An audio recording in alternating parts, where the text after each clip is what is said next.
ఒక భిక్షాటన చేసే వ్యక్తి పొద్దు పొద్దున్నే రోడ్డు మీద నిలబడుకొని ఆకాశం వైపు చూస్తూ దేవుణ్ణి గట్టిగా అరుస్తున్నాడు.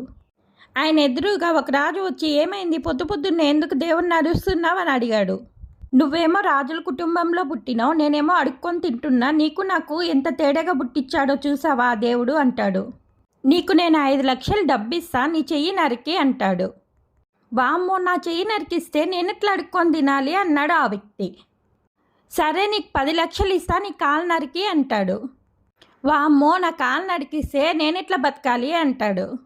ఇక ఇదంతా కాదు కానీ నీకు 25 లక్షలు ఇస్తా, నీ నాలుగు కోసిస్తావా అంటారు రాజు. ఇక కొద్దిసేపు ఉంటే నా పానమే అడిగేటట్టుగా ఉన్నావు కదా అన్నాడు ఆ వ్యక్తి. నువ్వు డబ్బుతో వెలగట్టలేని మంచి శరీరాన్ని ఇచ్చాడు దేవుడు, నువ్వు పేదోడివి ఎలా అవుతావు అని అడిగాడు రాజు. అందుకే మనకు దేవుడు కాళ్ళు చేతులు మంచిగా ఇచ్చాడు అంటే కష్టం చేసుకొని బతకమని, సోమరిపోతులక్క ఉండమని కాదు.